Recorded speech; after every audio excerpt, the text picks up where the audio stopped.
Hey, it is Giacomo. Shalom, shalom. Just left the service, just left synagogue here in South Carolina.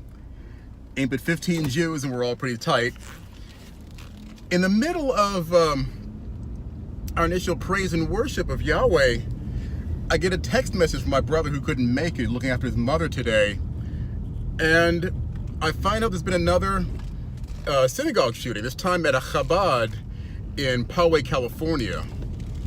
And since it was me and I am on a security team at our synagogue here, I interrupted the vice overseer and let him know there had been a synagogue shooting. And of course we broke into prayer immediately afterward. It occurred to me that a few of us are not getting the lessons here. I haven't been really updated on what exactly happened, except my brother told me that one person of the several people that were shot has died, and apparently the gunman was run off by an off-duty police officer. That's all fine and dandy, Mishpacha, but we better do what I told y'all to do a long time ago, and that is to arm ourselves. Now, state law be darned, I could almost give two craps about what state law says about, got on the right of way, about arming ourselves. But if you think that we are still safe and, God will protect us, get real. If he didn't protect us perfectly against Amalek, he may have wanted us to do it ourselves.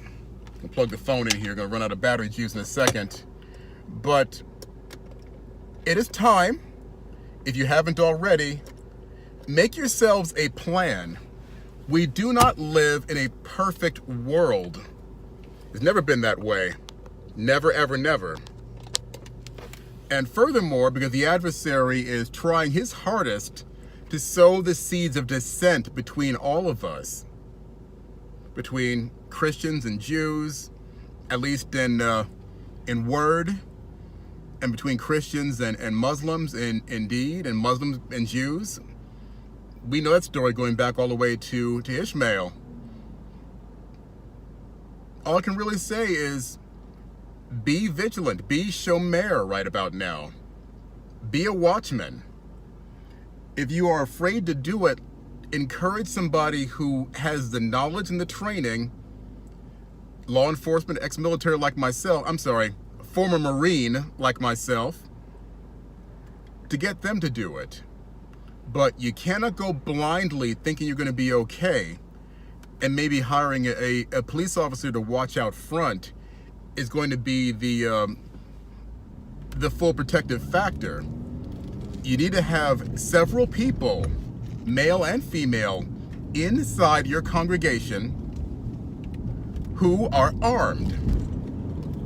Because if somebody walks by that police officer out front and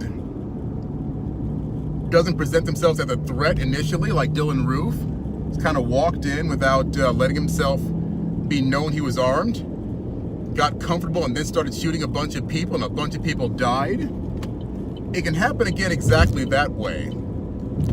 Not all of these lunatics and murderers are going to announce themselves as they're coming in to do what they're going to do. So you need to have an internal security presence wherever you are.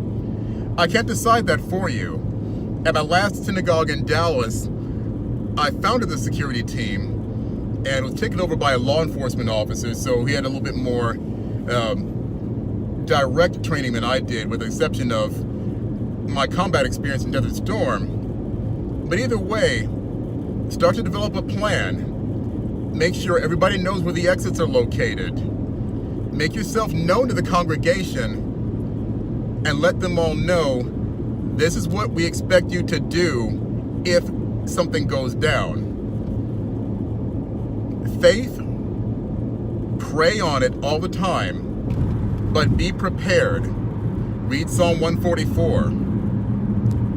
Anyway, Shabbat is over. I'm driving back home.